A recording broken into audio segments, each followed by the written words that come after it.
Labor market conditions are solid, having cooled from their previously overheated state.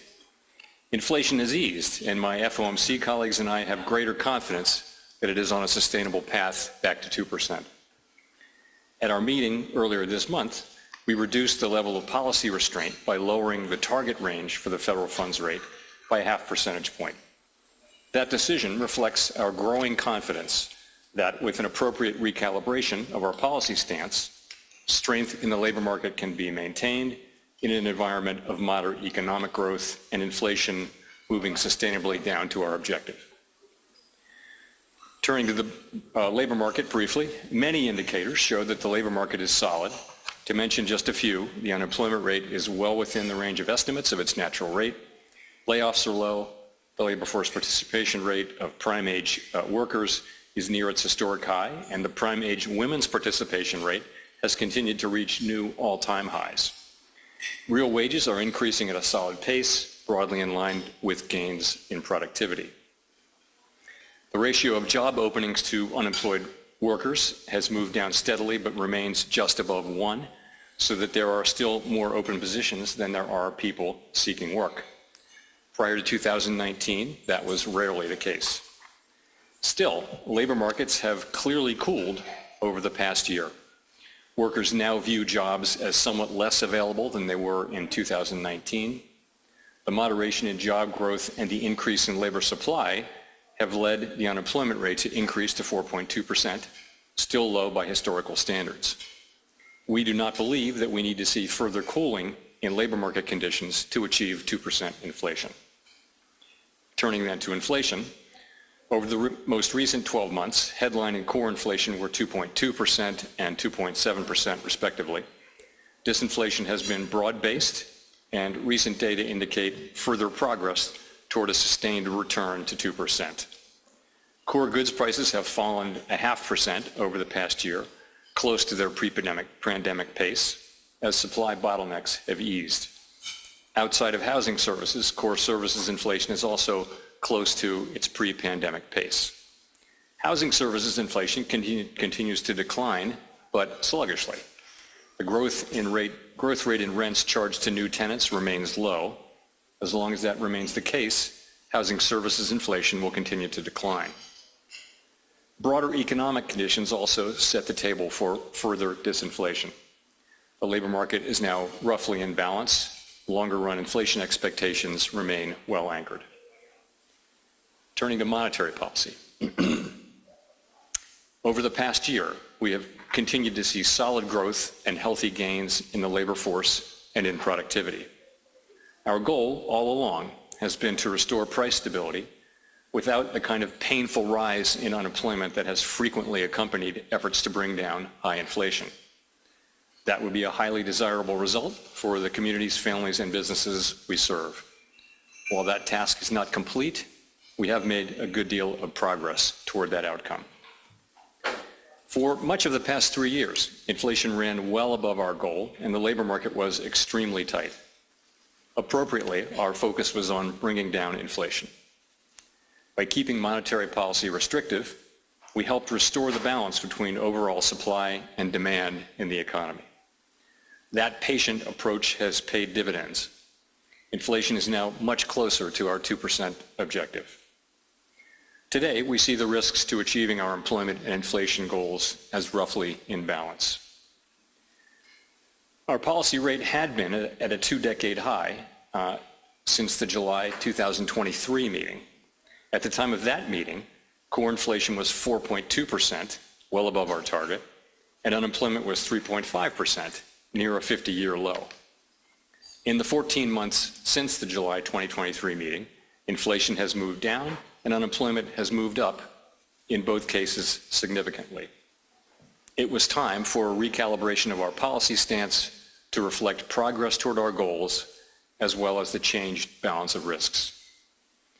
As I mentioned, our decision to reduce our policy rate by 50 basis points reflects our growing confidence that with an appropriate recalibration of our policy stance, strength in the labor market can be maintained in a context of moderate economic growth and inflation moving down sustainably to 2%. Looking forward, if the economy evolves broadly as expected, Policy will move over time toward a more neutral stance. But we are not on any preset course. The risks are two-sided, and we will continue to make our decisions meeting by meeting. As we consider additional policy adjustments, we will carefully assess incoming data, the evolving outlook, and the balance of risks. Overall, the economy is in solid shape. We intend to use our tools to keep it there. We remain resolute in our commitment to our maximum employment and price stability mandates, and everything we do is in service to our public mission. With that, thank you very much, and I look forward to our conversation. Thank you.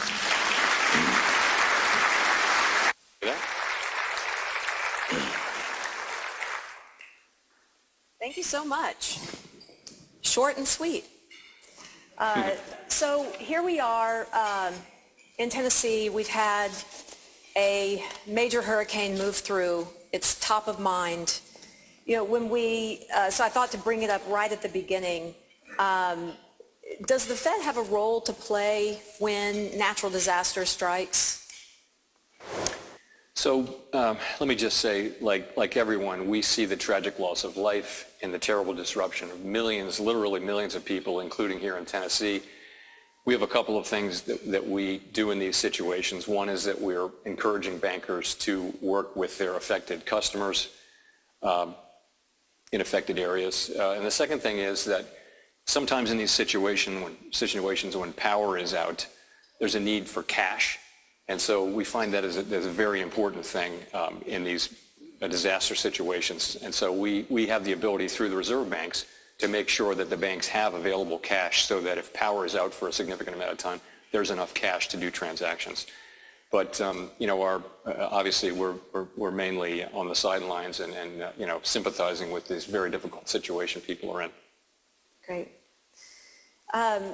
You, in your prepared remarks, you walked us through the decision to begin cutting rates. What has happened, though, since the September meeting? What's new since the September meeting? Since the September meeting, so most of the data that we'll see before our next meeting hasn't come yet, of course, and we can talk about that. But I would say, you know, one thing worth pointing to is the annual NIPA revisions, which I thought were quite interesting, and I'd point out a couple things. First, as this audience will know well, there are two ways of measuring output in the economy. There are many ways, but two principal ways are gross domestic income versus gross domestic product, so GDI versus GDP. There's lore and there's research that says that actually GDI, gross domestic income, gives a better real-time reading. And for the last year and a half or so, GDI has been quite low relative to GDP, raising, for those of us who forecast the economy, the risk that that GDP will turn out to have been overstated and it'll get revised down to meet GDI. So that's been a downside risk that we've been monitoring.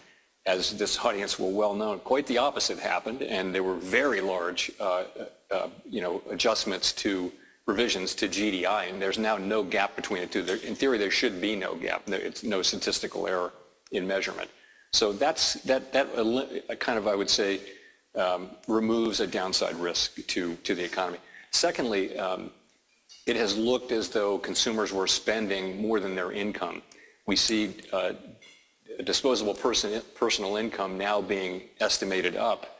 And so that's no longer the case. Again, removing what we've been thinking of as a possible downside risk that the level of consumer spending might be unsustainable. So we look at that, and again, these were very large, healthy upward revisions to income. So we had income was revised upward, spending was revised upward, but income was revised upward so much more so than spending that the savings rate came up.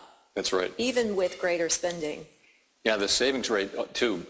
So we think savings are now, there are more savings on people's balance sheet, and the savings rate is higher. So that